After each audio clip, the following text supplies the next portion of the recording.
Bon, bonjour à vous, j'espère que vous allez bien. Euh, la semaine dernière, on a vu c'est quoi une proposition, c'est quoi un argument, puis comment représenter formellement un argument avec la forme normale. Cette semaine, ce qu'on va voir, c'est comment évaluer les arguments. Donc, on sait quelle est la forme d'un argument. Maintenant, on va être capable de dire si un argument est bon, si le contenu de l'argument est vrai, si on devrait être convaincu par tel ou tel argument.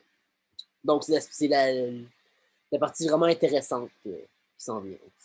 Tout ce qu'on a fait, ça servait à ce qu'on arrive ici, qu'on se demande comment on fait pour savoir si un argument est bon. Donc, rappel sur la proposition. Donc, les arguments sont composés de propositions. Euh, juste pour être sûr que vous compreniez, même si je l'ai dit la semaine dernière, je vais faire un petit rappel rapide. Une proposition, c'est un énoncé avec une valeur de vérité. Donc, un énoncé, donc une phrase, un regroupement de mots. Ce qui distingue la proposition des autres énoncés, c'est que la proposition peut être soit vraie ou fausse, alors que les autres énoncés qui ne sont pas des propositions ne peuvent pas être vrais ou faux. C'est des exemples, les questions, les phrases exclamatives, les trucs impératifs, genre fais ceci. Ça ne peut pas être vrai ni faux. On ne peut pas attribuer une valeur de vérité à ces autres énoncés. Donc, avoir une valeur de vérité, c'est avoir la capacité d'être vrai ou faux. Puis là, c'est peut-être une petite distinction que je n'avais pas faite qui pourrait peut-être vous aider. C'est pas un énoncé qu'on hésite à savoir s'il est vrai ou faux. C'est un énoncé qui peut être vrai ou faux. Donc, une, un énoncé qui est vrai est une proposition. Un énoncé qui est faux est une proposition. Un énoncé qu'on n'est pas sûr s'il est vrai ou faux, mais qu'on sait qu'il peut être vrai ou faux, est une proposition aussi. Ce qui fait qu'une proposition, c'est la capacité d'être soit vrai ou faux, ou on ne sait pas. En tout cas, c'est qu'on peut attribuer une valeur de vérité à l'énoncé. Donc, voilà. Ça, c'est parce que j'en ai parlé à ma mère, que ma mère avait compris la proposition comme étant genre un énoncé qu'on n'est pas sûr si c'est vrai ou faux. Donc, peut-être que vous avez eu le même, vous avez eu le même raisonnement, donc je clarifie l'erreur. Donc, évidemment, quand c'est considérable des choses qu'on dit dans la vie de tous les jours sur des propositions, parce que généralement, quand on parle, même si on justifie pas tout ce qu'on dit, on dit des choses qui sont soit vraies ou fausses, là, quand on jase dans la vie de tous les jours. Donc, oui, les propositions, c'est super commun, il n'y a rien de bien difficile là. Pour savoir si un énoncé est une proposition, on ajoute il est vrai que avant. Si l'énoncé est encore grammaticalement correct, alors c'est une proposition. C'est l'exercice qu'on a fait la semaine dernière. Exemple, faut que le couvre-feu, il est vrai que faut que le couvre-feu, ça n'a pas vraiment de sens grammatical. Le couvre-feu devrait s'arrêter. Il est vrai que le couvre-feu devrait s'arrêter. Là, ça a un sens grammatical. Donc, la seconde proposition est une proposition. La première fois que le couvre-feu s'est énoncé n'est pas une proposition. Maintenant, un rappel sur l'argument. C'est toutes des choses que j'ai dit la semaine dernière. Un argument est une suite de propositions qui comprend une ou plusieurs prémices et une conclusion. Donc, la forme d'un argument, c'est un agencement de propositions qui prouve une autre proposition. On nomme les propositions qui tendent à prouver, qui tendent à prouver celle qu'on veut prouver, les prémices, et on nomme la proposition qui est prouvée par les autres, la conclusion. La conclusion d'un argument est ce qu'on cherche à prouver, à défendre, et les prémices sont ce qui justifie la conclusion. Un truc pour identifier les prémices, reconnaître que l'auteur de l'argument affirme. Il y a une différence entre écrire quelque chose et penser que c'est vrai. Donc, je pense que je vais donner un exemple après. Ouais, exemple. Les énoncés de forme si alors sont une seule prémisse. On pourrait penser que ces énoncés-là sont deux prémisses parce que l'énoncé est long, puis il y a deux parties distinctes à l'énoncé. Mais non, et je vais vous expliquer pourquoi. Par exemple, si tu es moralement correct, alors nous allons tous mourir. Ça, c'est une prémisse. Pourquoi? Parce que l'auteur n'affirme pas que tu es moralement correct, ni que nous allons tous mourir. L'auteur de cet argument affirme que si tu es moralement correct, alors nous allons tous mourir. Ce qui affirme, c'est une relation entre les deux parties de la proposition. Alors, on ne peut pas dire que c'est deux propositions distinctes parce que si on disait que c'est deux prémisses distinctes, et c'est à la fois une proposition et une prémisse, donc on ne peut pas dire que c'est deux prémisses distinctes parce que si on la séparait comme ça, il y aurait une prémisse qui serait tu es moralement correct et l'autre, nous allons tous mourir. Si on faisait ça, on se tromperait parce qu'on dirait que l'auteur de l'argument défendait que tu es moralement correct et que nous allons tous mourir, alors que c'est pas ce que l'auteur dit. L'auteur veut juste dire que si tu es moralement correct, alors nous allons tous mourir. Donc, c'est exactement ce que je viens de dire. L'auteur n'affirme pas que tu es moralement correct, ni que nous allons tous mourir. Il affirme que si tu es correct, alors on va mourir. qu'il affirme c'est la vérité d'une relation entre deux parties de la proposition. Donc, ce qu'il affirme, c'est tout le kit. Ce qu'il affirme, c'est la relation de tuer est moralement correct avec nous allons tous mourir. Donc, si c'est le cas que tu es moralement correct, alors nous allons tous mourir. Donc, ce qu'il faut faire, c'est de prendre toute la proposition et d'en faire une prémisse, au lieu de la séparer. Je pense que ça peut vous aider, parce que généralement, dans les arguments, il y a des longues prémisses comme ça. Si X, alors Y, là, si quelque chose, alors quelque chose d'autre, c'est toujours une seule proposition, ou une seule prémisse. Passons dans le nouveau contenu, le contenu d'aujourd'hui, où on va savoir, savoir comment évaluer les arguments. D'abord, avant de rentrer directement dans l'évaluation des arguments, il y a une section importante à faire entre les arguments inductifs et déductifs. L'induction, donc les arguments inductifs, les arguments inductifs font usage d'induction. L'induction est un raisonnement qui consiste à tirer de plusieurs cas ayant des caractéristiques communes une règle générale s'appliquant à l'ensemble de ces cas. Je vais donner des exemples après, ça va peut-être pour que ce soit plus clair pour vous. La déduction est un raisonnement par lequel on tire une conclusion à partir d'une ou de plusieurs prémisses. On parle de règles générales qu'on admet comme étant vraies et on tire une conclusion. Donc, la plupart des arguments dont je me suis servi en exemple à date, c'est des arguments déductifs. Donc, on part de prémisses qu'on juge vraies, solides, certaines, et à partir de ces prémisses qu'on juge vraies, solides, certaines, on tire une conclusion qui, elle, on ne savait pas avant. Donc, c'est comme si on mettait ensemble les prémisses pour arriver à la conclusion. Donc, c'est pas mal ce que j'ai fait à date. Je vais commencer par, disons, expliquer quoi l'induction et ensuite la déduction. Ça, c'est important. Dans les arguments inductifs, la conclusion est supposée découler probablement des prémisses, alors que dans les arguments déductifs, la conclusion est supposée découler nécessairement des prémisses. Qu'est-ce que ça veut dire? Parce que dans les arguments inductifs, il est possible que la conclusion soit fausse, même si les prémisses sont vraies. Pourquoi? Parce que les arguments inductifs ne prétendent pas à la certitude. Ils ne prétendent qu'à la probabilité de la vérité de la conclusion. Alors que dans les arguments déductifs, si l'argument est bon, alors nécessairement la conclusion va être vraie. C'est-à-dire que si toutes les prémisses sont vraies et que le lien logique entre les prémisses est bon, on va voir ça un peu plus tard, alors nécessairement la conclusion va être certaine. Elle va être certaine, sans aucun doute, elle va être vraie nécessairement ou elle va être vraie probablement. On pourrait imaginer un monde où c'est pas le cas, alors que dans le cas des arguments déductifs, il n'y a aucun monde possible où la conclusion va être fausse. Donc, je vais un peu plus expliquer ce qu'est un argument inductif. Donc, je vais commencer par deux exemples. À partir de milliers d'observations, on pense que la théorie de l'évolution de Darwin est vraie. On n'a pas prouvé sans l'ombre d'un doute cette théorie, mais on pense qu'elle est vraie en vertu de nos observations. Donc, Darwin a émis une hypothèse, celle que l'humain vient du singe et que c'est par changement progressif de bagage génétique que l'évolution a eu lieu. Donc, c'est que par le fait que dans un certain environnement, les primates qui avaient certains traits procréaient et d'autres primates qui n'avaient pas certains traits ne procréaient pas. Et que c'est seulement les primates qui procréent qui transmettent leurs gènes. Et ceux qui transmettent leurs gènes, c'est ceux qui ont les gènes qui sont bien adaptés à leur environnement. Donc, graduellement, dépendant des environnements, il y a eu des transformations génétiques des individus. Donc, ça, c'est une hypothèse.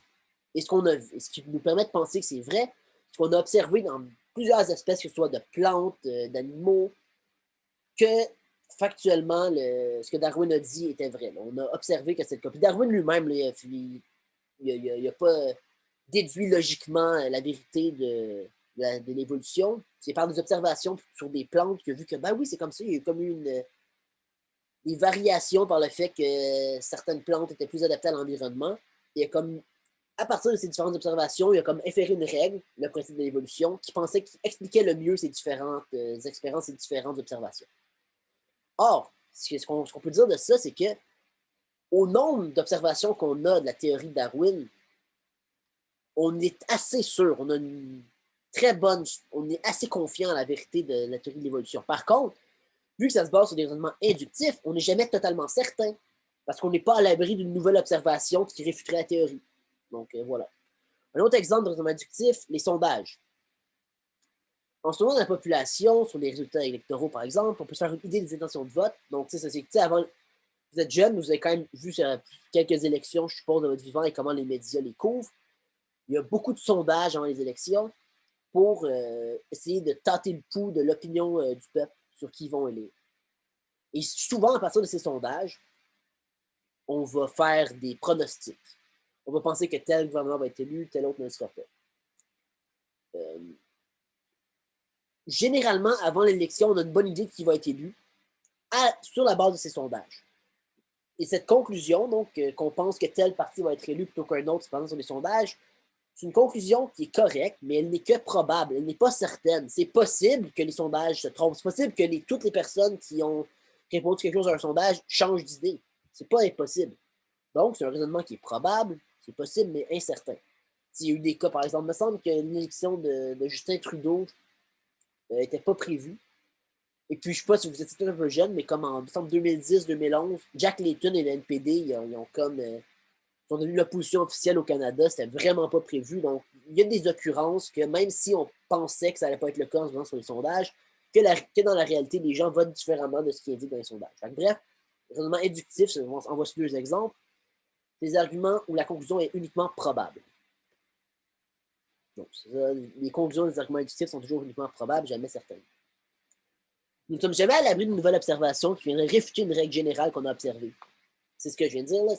Vu que les observations sont ce qui justifie nos arguments inductifs et qu'on tire des règles générales se basant sur nos observations, c'est jamais impossible que une nouvelle observation qui réfute notre règle advienne. Ce faisant, il faudrait changer la règle.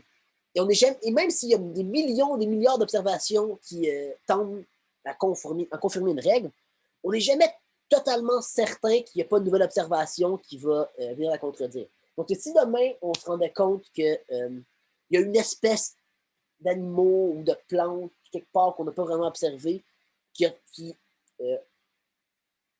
des propriétés qui indiquent que la sélection naturelle est fausse et que Darwin se trompe et qu'il n'y a pas eu d'évolution, ben, il va falloir rejeter la sélection naturelle. On n'est jamais à l'abri d'une nouvelle observation, bref. C'est ça que je veux dire. Et vu que rien d'autre que les observations ne prouvent la vérité des conclusions d'un raisonnement inductif, on n'est jamais totalement certain, puisque une nouvelle observation qui réfute ce qu'on pensait avant n'est jamais impossible. Je donne un exemple d'argument inductif. Donc, je vais le mettre au complet. Jean est malade. Chaque fois que Jean était malade, il était absent. Donc, Jean sera probablement absent. Tu sais, donc, je connais Jean, on travaille ensemble depuis un bout, et Jean, c'est quelqu'un de très assidu. Tu sais. Il est vraiment, vraiment toujours au travail quand il le peut.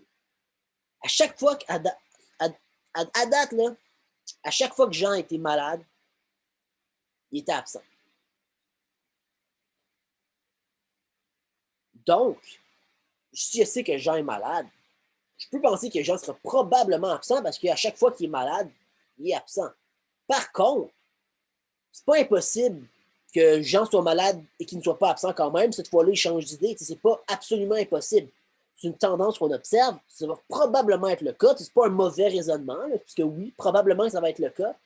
Par contre, c'est pas impossible que ce soit pas le cas. Alors que si c'est un argument déductif, il faudrait que ce soit certainement le cas. Il faudrait que j'ai une certitude que Jean soit absent pour que l'argument soit bon. Alors que quand on fait un raisonnement inductif, on admet que, bon, on a observé qu'en général, quand Jean est malade, il va être absent, mais, et on a inféré la règle générale que probablement que si Jean est malade, il va être absent, mais c'est pas impossible que ce soit pas le cas. Donc voilà la distinction. Donc les prémices n'ont pas la prétention de garantir la vérité de la conclusion, puis de rendre la conclusion probable. C'est possible que généralement, quand Jean est absent, c'est qu'il est malade, mais c'est pas impossible qu'il soit absent pour une autre raison. Ça, c'est une mauvaise interprétation de ma part. Ce dernier point n'était pas rapport. C'est plus. C'est possible que généralement, quand Jean est malade, il est absent, mais c'est même possible qu'il soit malade pour une autre. Qu'il soit malade et qu'il ne soit pas absent quand même. Bref, ça, c'est une petite erreur de ma part. Je vais la corriger quand je vais mettre le PowerPoint sur les A, mais je pense que vous comprenez l'idée que l'important, c'est que la conclusion n'est que probable et que les prémices ne garantissent pas la vérité de la conclusion, mais ne font que la rendre probable. Autre exemple, c'est un petit joke un peu. Prémisse 1. Tous les Ontariens que j'ai rencontrés pensaient que les Gatinois de 16 ans travaillant dans un Canadian Tire étaient experts dans les produits qu'ils vendaient. Mike est un Ontarien. Je suis un Gatinois de 16 ans travaillant dans un Canadian Tire. Mike va probablement penser que je suis expert dans les produits vendus par Canadian Tire. Donc, un petit flashback d'il y a 2, 3 cours. C'est un argument inductif. Je pense que c'était Gabriel qui racontait ça. Je ne sais pas si c'est pas Gabriel, désolé. En tout cas, la personne qui racontait ça travaille dans le Canadian Tire. Il a remarqué que généralement, les personnes ontariennes ou d'Ottawa pensaient que les jeunes de 16 ans étaient des experts des produits qu'ils vendaient. À partir de ces différentes observations, il a inféré une règle. Celle que souvent les Ontariens vont penser que les Gatinois de 16 ans sont des experts dans les produits que vend Canadian Tire. Cette règle n'est pas certaine. C'est vraiment pas impossible qu'une personne d'Ottawa ou un Ontarien qui aille au Canadian Tire à Gatineau puis qui n'assume pas que le gars de 16 ans est expert et qu'il se dit ben oui, il a 16 ans, c'est une job étudiante, donc c'est pas tant. Mais généralement, il observe une tendance. Donc, que c'est pas totalement absurde de penser, vu les différentes observations qui étaient faites dans le passé, que si Mike est un Ontarien, ben Mike risque de penser que je suis expert dans les produits.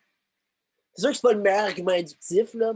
C'est un petit échantillon. Je suis sûr que Gabriel n'a pas, ou que je, dans l'exemple de l'argument, que j'ai pas rencontré 800 Ontariens, là, puis que c'est pas tant représentatif. Peut-être qu'il n'a juste pas été chanceux. Plus l'échantillon est grand, plus on a de certitude dans nos conclusions inductives.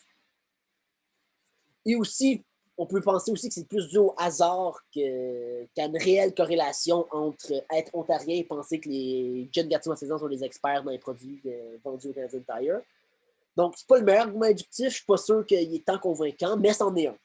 C'est juste un exemple avec ce qu'on a vu en classe, avec l'interaction qu'on a eu en classe il y a 2-3 semaines.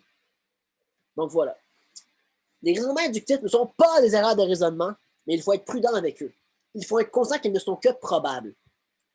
Certains raisonnements inductifs, comme celui sur la théorie de l'évolution, sont très, très, très, très, très probables. Genre, je pense vraiment qu'on a de bonnes raisons de croire en la théorie de l'évolution, que ce serait irrationnel de ne pas croire dans la théorie de l'évolution, considérant les preuves qu'on a. Par contre, ce serait une erreur de penser que la théorie de l'évolution est absolument certaine, qu'il n'y a aucun doute, qu'il n'y a aucun monde possible où il n'y a pas de théorie de l'évolution. Ça, ce serait une erreur. On peut se servir de raisonnement inductif. C'est pas un mauvais type d'argument, c'est pas une erreur de raisonnement, c'est tout à fait correct de s'en servir, mais il faut être conscient de ce qu'est un raisonnement inductif. Il ne faut pas penser que parce qu'on observe quelque chose souvent, ça va nécessairement être le cas. On peut penser que, OK, probablement que ça va être le cas, donc d'agir comme si ça allait être le cas, mais avec toujours l'espèce de petit doute que peut-être que ce ne sera pas le cas. Bref. La science repose sur des arguments inductifs. Les scientifiques sont plus ou moins confiants de leurs conclusions inductives, dépendant du nombre d'observations qui confirment leurs conclusions. Ce que ça veut dire, c'est que, disons que tu as une règle générale que tu penses qui est vraie et qui est soutenue par des observations par le biais d'un raisonnement inductif. Donc, tu observes 20 trucs, tu tires une règle générale, c'est 20 observations. Si ton échantillon d'observations, c'est 8 milliards versus 20 observations, et que les 8 milliards d'observations sont toutes explicables par la même règle, alors que 20 observations sont explicables par la même règle, les 8 milliards, disons, la règle qui explique les 8 milliards d'observations est beaucoup plus solide et forte, tu as plus de raisons de croire en sa validité puis d'agir selon ce que, disons, comme si cette règle était vraie, que la règle où tu as 20 observations. Donc, les raisonnements inductifs, les arguments inductifs, plus il y a d'observations qui les supportent, plus on peut avoir un haut degré de certitude dans ces derniers. C'est ce que font les scientifiques d'ailleurs. Plus l'observation est confirmée, plus la règle qu'ils en tirent va être confirmée. C'est par exemple les théorèmes de Newton mathématiques. Oui, c'est des mathématiques, mais c'est pas le chemin possible qu'une occurrence dans le monde montre que la loi, je ne sais pas si la gravité c'est Newton, en tout cas que la loi gravitationnelle, en fait, c'est faux. Genre que si soudainement, on se rend compte que je fais juste tomber un objet dehors, puis il ne tombe pas, parce que l'objet est composé de telle matière, alors peut-être qu'il va nous permettre de comprendre autre chose sur l'univers et que Newton s'est trompé. À date, Newton a raison, parce que toutes les occurrences dans le monde de choses qu'on fait tomber dans certaines circonstances sont attirées par la loi de la gravité, ce qui fait que la règle est comme confirmée. Mais c'est pas impossible qu'un jour, peut-être, une expérience, une observation nous montre que c'est pas le cas. Les arguments déductifs s'en distinguent quand les conclusions sont prouvées nécessairement par les prémices. Ben, si l'argument est bon, évidemment. Si l'argument n'est pas bon, ben, l'auteur d'argument va essayer de prouver nécessairement la conclusion par le biais des prémices, mais il va échouer. Je tenais à vous parler des arguments inductifs, car on s'en sert extrêmement fréquemment et qu'ils peuvent être de bons arguments. Mais pour la suite, on va se concentrer sur les arguments déductifs parce que la validité d'un argument inductif, je vais vous le dire, c'est quoi. On regarde le nombre d'observations. Plus il y a d'observations, plus on doit avoir de la confiance dans les arguments inductifs et il faut toujours être prudent parce qu'ils ne sont jamais totalement certains. C'est comme ça qu'on évalue un argument inductif. On peut aussi évidemment évaluer la qualité des observations. On peut aussi se demander, tu sais, comme dans le cas de l'exemple au Canadian Tire, on peut se demander si ce qu'on observe est vraiment causé par notre règle explique vraiment ce qu'on observe. Est-ce que vraiment être ontarien, c'est logique que ça explique d'avoir des préjugés sur les gens de 16 ans de Gatineau? Je sais pas. Il faudrait voir la culture ontarienne, mais a priori, je suis plutôt sceptique. Je tends à penser que c'est peut-être plus du hasard qu'une réelle corrélation entre être ontarien et penser que les jeunes de 16 ans qui travaillent chez Canadian Tire connaissent bien leurs produits. Donc, c'est ça. C'est même qu'on a lu un argument inductif. Dans un argument inductif, il y a des règles plus simples, plus directes, plus simples qu'on peut. Peut-être pas plus simples, mais en tout cas plus claires, qu'on peut pouvoir appliquer. Et dernière chose, c'est les arguments inductifs. Il est extrêmement facile de commettre des erreurs de raisonnement avec les arguments inductifs. Par exemple, penser qu'une conclusion probable est nécessaire ou le trop généralisé. Ça, on va le voir plus la semaine prochaine. La semaine prochaine, on va voir les erreurs de raisonnement. Le cours va être dédié entièrement à ça. Et je vais parler des erreurs de raisonnement avec les arguments inductifs. Mais ça, c'était deux exemples que je donnais et que je vais expliquer plus en détail la semaine prochaine. Donc là, j'ai un exemple d'argument déductif, mais bon, ça va ressembler aux exemples que je donnais à date. Luc est vieux. Toutes les personnes vieilles ont des rides, donc Luc a des rides. Si P1 et P2 sont vrais, alors nécessairement la conclusion l'est aussi. C'est si Luc est vieux, s'il est vrai que Luc est vieux, que toutes les personnes vieilles ont des rides, donc Luc il est vieux, et toutes les personnes qui sont vieux ou bien vieilles, parce que là on l'appelle au féminin, ont des rides. Donc Luc appartient au groupe vieux, et toutes les personnes qui appartiennent au groupe vieux ont des rides. Donc Luc a des rides. On peut inférer que Luc a des rides. C'est un argument déductif. Si la vérité des deux prémices est vraie, alors la conclusion l'est nécessairement aussi. Il n'existe aucun monde possible où les prémices sont vraies et la conclusion est fausse. Ça veut dire qu'on ne peut pas imaginer un monde dans lequel, si P1 est vrai et P2 est vrai, que la conclusion n'est pas aussi vraie. On se contredit si on affirme que les prémices sont vraies et que la conclusion est fausse. Donc c'est à ce point certain. Si on admet la vérité des prémices, nécessairement la vérité de la conclusion, on doit l'admettre aussi. Bon, petite aparté fait sur la distinction entre arguments inductifs et déductifs. Passons maintenant au cœur du problème, ce qui nous intéresse, comment évaluer un argument déductif, mais ce sont les arguments qu'on se voit le plus souvent. Il y a probablement d'autres critères, mais il y en a deux qui sont vraiment plus importants. Il y en a peut-être des plus importants, mais en tout cas, dans ce cas, on va se concentrer sur deux critères qui, à mes yeux, sont les plus importants. Un, la validité. Deux, la vérité des prémices. Autrement dit, pourquoi un argument déductif? Puis là, je ne dirai pas déductif à chaque fois, je vais juste dire argument, vous pourrez assumer que c'est argument déductif, je peux juste le répéter à chaque fois. Pour qu'un argument déductif soit bon, il faut à la fois qu'il soit valide et que toutes ses prémices soient vraies. C'est les deux conditions pour qu'un argument déductif soit bon. Un argument qui remplit ces deux conditions est un bon argument. La vérité n'est donc pas suffisante. Il ne suffit pas que l'argument soit vrai, il faut aussi qu'il soit valide. Un argument qui n'est pas valide, même s'il est vrai, est un mauvais argument. Et la forme normale aide grandement à remarquer la validité d'un argument et la vérité des prémices. C'est comme je disais la semaine dernière, le fait qu'on se le représente vraiment étape par étape, prémisse par prémisse, ça nous permet vraiment de voir plus vite qu'est-ce que l'auteur veut dire et quelles erreurs aurait-il commis. Commençons par la validité. La validité d'un argument concerne la relation entre les prémices et la conclusion. Un argument valide est un argument dans lequel la conclusion découle des prémices nécessairement. Un argument invalide est un argument dans lequel la conclusion ne découle pas des prémices nécessairement. Qu'est-ce que ça veut dire? Ça veut dire que la validité d'un argument n'a rien à voir avec la vérité d'un argument. La validité d'un argument se demande uniquement si les prémices entraînent la conclusion ou si la conclusion découle des prémices. C'est uniquement au plan logique qu'on s'intéresse à la validité, que la validité d'un argument s'intéresse. C'est uniquement à savoir si réellement nos prémices de l'argument entraînent la conclusion de l'argument qu'on fait. Il est possible qu'un argument invalide ait des prémices et une conclusion vraie. Tu as un exemple, là, me semble? Ouais. Donc, tous les humains sont des animaux. C'est vrai. Si on accepte la théorie de Darwin, en tout cas, c'est fort probablement vrai, mais tellement probablement vrai que je crois qu'on peut le défendre. Prémisse 2. Certains chats ont la fourrure rousse, ben ça c'est vrai, il existe clairement des chats avec la fourrure rousse. Donc, Alex Galchenyuk a été échangé au Maple Leaf cette semaine. Les deux prémices sont vraies, la conclusion est vraie, mais l'argument est invalide. Parce que, bien que tout est vrai, on n'a pas prouvé la conclusion par le biais des prémices. Les prémices n'ont rien à voir avec la conclusion, les prémices ne justifient pas la conclusion. Donc, la vérité des prémices, la conclusion ne suffisent pas. Il faut aussi que, pour qu'un argument soit bon, que les prémices prouvent la conclusion, justifient la conclusion, entraînent la vérité de la conclusion, ce qui n'est pas le cas dans cet exemple. Voilà ce que je veux dire.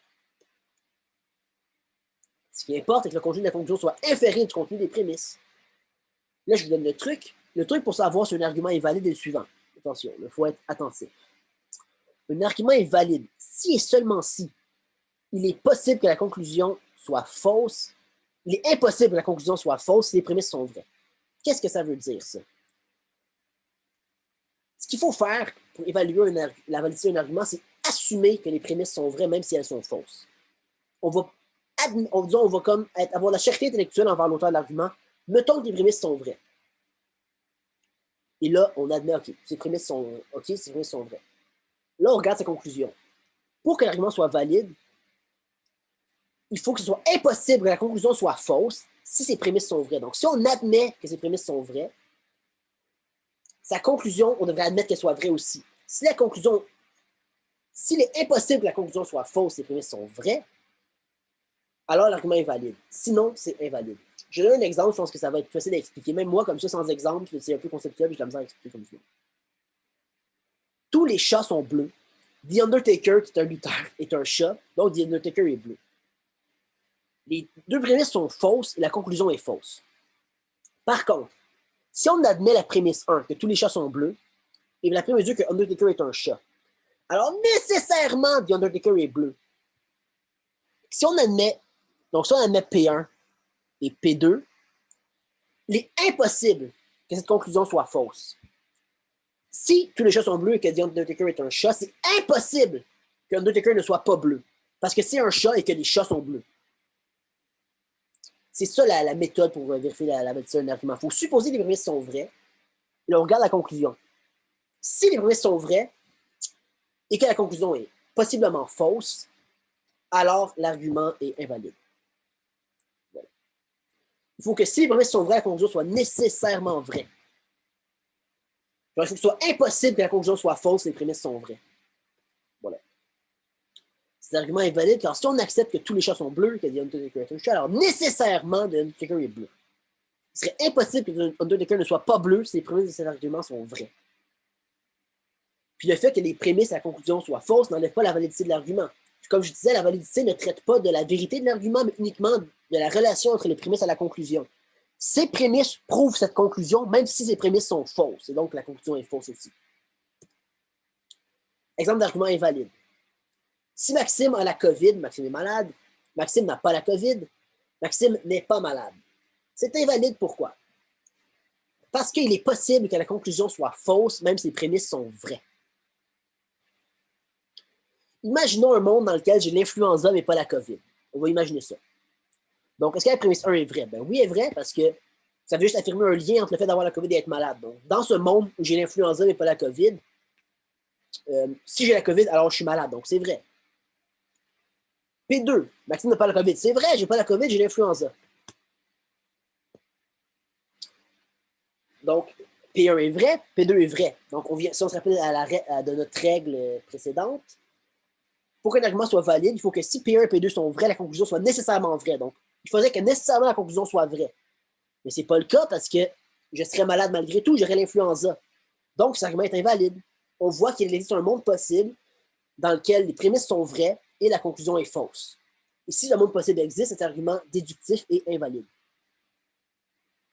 Par le fait que parce que, juste peut-être pour clarifier, par le fait que dans ce monde hypothétique, j'ai l'influenza, P1 est vrai, P2 est vrai, conclusion reste fausse. Or, ce que ça nous dit, c'est que ces deux prémices-là ne justifient pas la conclusion. Parce qu'on peut imaginer un monde dans lequel ces deux prémices sont vraies et la conclusion est fausse, donc ces prémices ne justifient pas la conclusion qu'elle tente de prouver.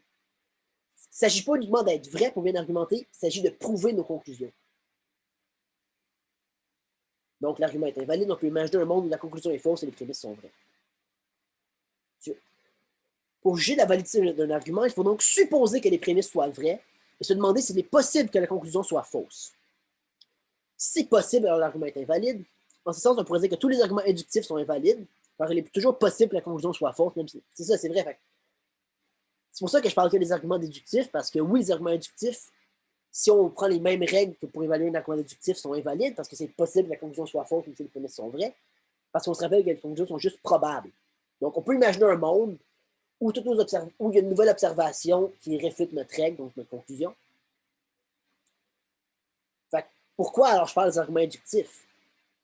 Parce que si on s'en sert bien, ce sont de bons raisonnements qui peuvent nous aider, nous informer sur le monde. La science se base sur ces raisonnements.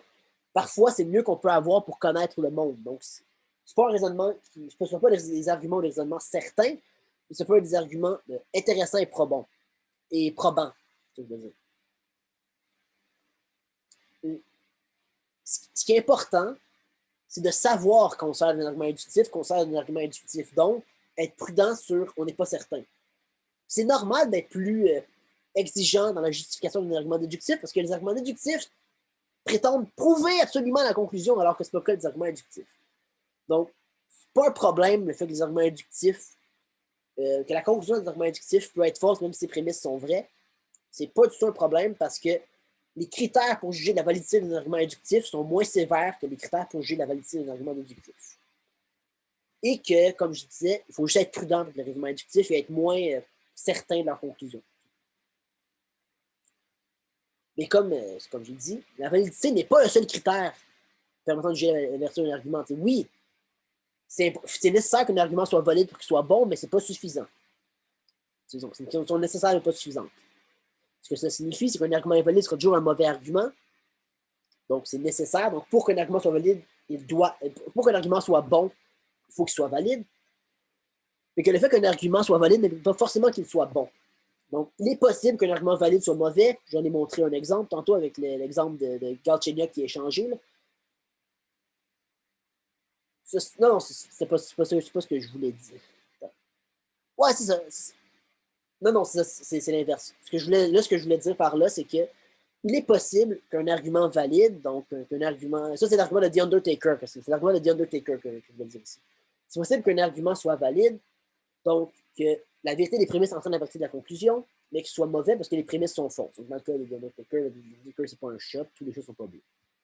Donc voilà. La validité, c'est une condition nécessaire, donc si un argument n'est pas valide, il va être faux. Par contre, c'est pas suffisant, c'est pour ça qu'il faut aussi parler d'un autre critère, c'est le critère de la vérité des prémices. Et là, on va voir comment on établit la vérité des prémices. Nous avons vu que c'était la validité d'un argument. Passons maintenant à l'autre critère, pour un argument soit bon, la vérité des prémices. La vérité, c'est le concept en philosophie. Si on savait c'était quoi la vérité, alors le philosophe qui découvrait ça serait extrêmement célèbre et on ferait plus loin de philosophie, on ferait juste adopter sa théorie à lui et on l'appliquerait dans le fond. Fait que c'est pas évident exactement de savoir ce qu'est la vérité. On n'a pas découvert la totale vérité. Tout ce qu'on peut faire, c'est essayer de peut-être développer certaines méthodes pour nous aider, mais on n'a pas atteint la vérité. Là. Fait que je vais donner peut-être des outils pour évaluer la vérité des prémices, mais il n'y aura pas comme de modèle à suivre strict qui va absolument vous assurer que la vérité des prémices est atteinte.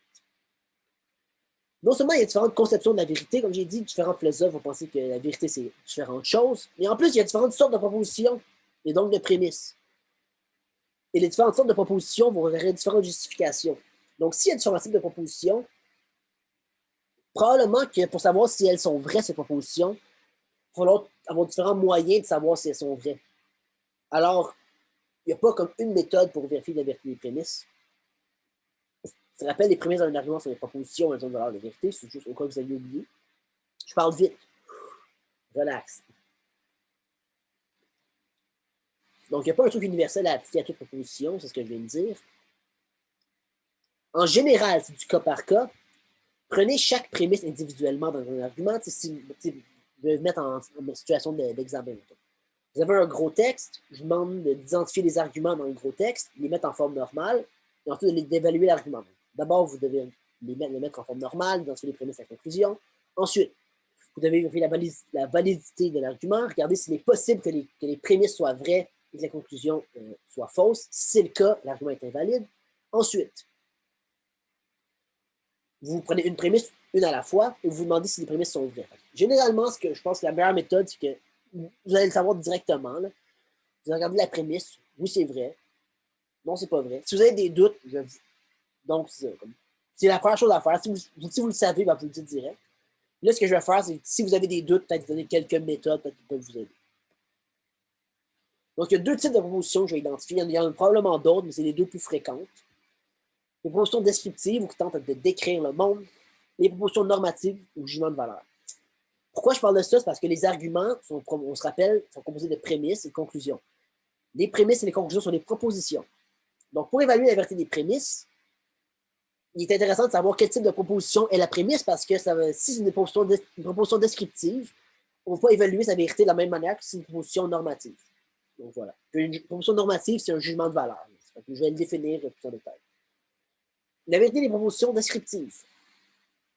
Une proposition descriptive, c'est une proposition qui cherche à dire quelque chose sur un état du monde, à décrire le monde. Des exemples, la Terre est plate, le livre est rouge, si j'ai 75 ans, alors je suis vieux, etc. Donc, c'est des propositions qui vont évoquer quelque chose sur le monde et qu'on peut vérifier en regardant le monde et regarder s'il y a une correspondance entre le monde et ce qu'on dit dans la proposition.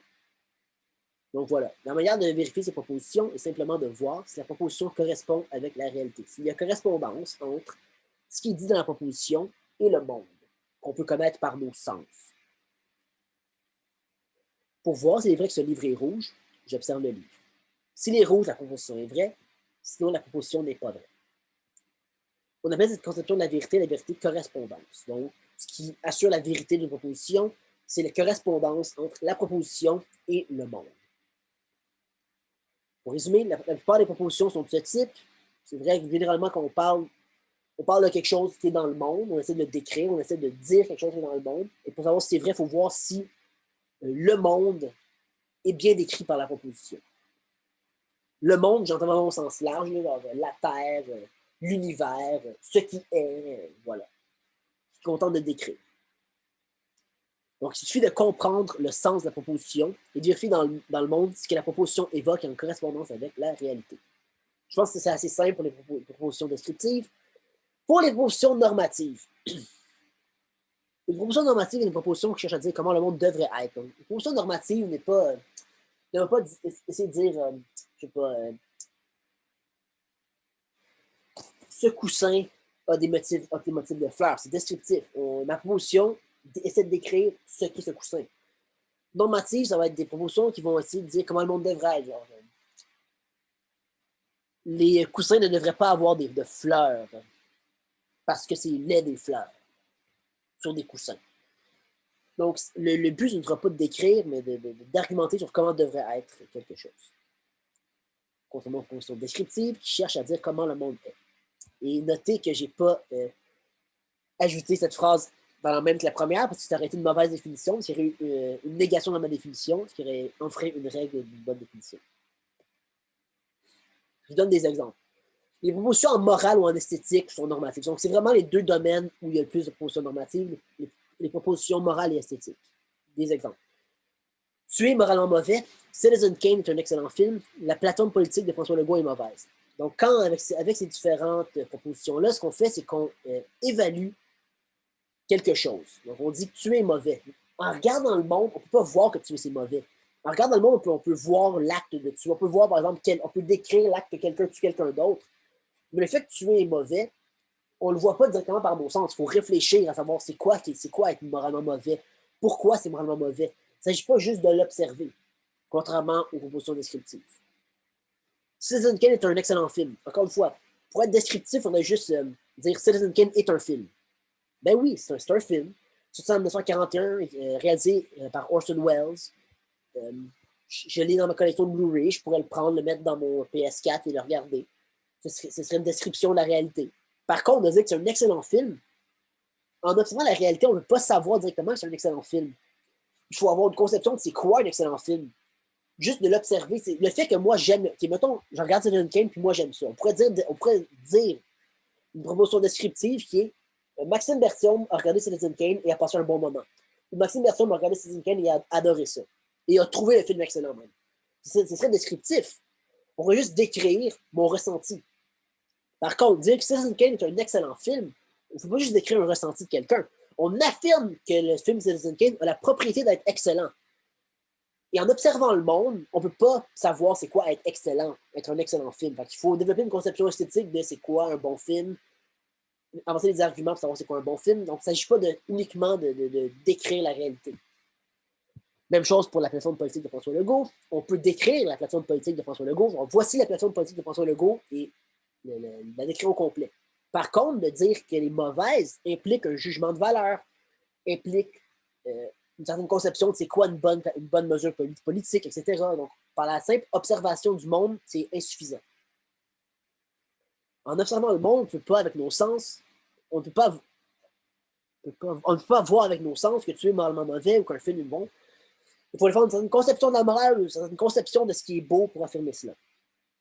Autrement dit, avec les propositions descriptives, on peut vérifier par nos sens s'il y a correspondance entre le monde et ce que décrit la proposition. Avec les propositions normatives, on ne peut pas faire cela. Pour vérifier si les propositions normatives sont vraies, il faut faire autre chose, il faut une autre méthode. Pour vérifier la vérité d'une proposition normative, il faut donc d'abord établir une théorie morale, une théorie esthétique qui permet de savoir c'est quoi le bien et le mal, c'est quoi le beau et le laid. Pour ensuite les appliquer, pour savoir si Citizen Kane est un bon film, il faut d'abord définir c'est quoi un bon film. Et pour savoir c'est quoi un bon film, il ne s'agit pas de regarder le monde, il s'agit d'argumenter, savoir c'est quoi qu'un bon film, quelle propriété doit avoir un film pour être bon. C'est un travail de théorie esthétique qu'on ne fera pas dans ce cours-là, évidemment. Le cours de philo 3 est particulièrement dédié à la philosophie morale. On ne verra donc pas ça dans le cadre de ce cours. Dans le cours de philo 3, vous allez voir les différentes théories morales, c'est quoi le bien, c'est quoi le mal, selon les différentes théories et pourquoi. Et donc, vous allez être en mesure de juger de la vérité d'une proposition normative.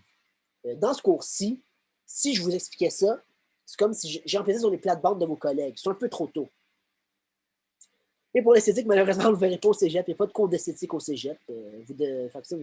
Si par vous-même, vous pourrez questionner à savoir c'est quoi une bonne œuvre d'art, quels critères une bonne œuvre d'art peut avoir, mais vous n'aurez pas de ces cours au cégep. Donc, pour ce cours, je vais être gentil, je vais vous demander de vous fier à votre jugement, à vos intuitions.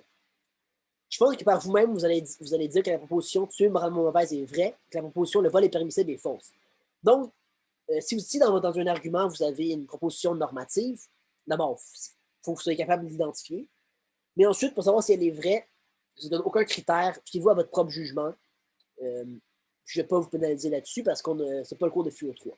Mais ça me semblait important de vous le dire parce que, vu que je vous demande d'évaluer la vérité des propositions, des prémices d'un argument pour évaluer si l'argument est bon, et qu'il est probable qu'il y ait des propositions normatives dans les arguments que vous allez évaluer.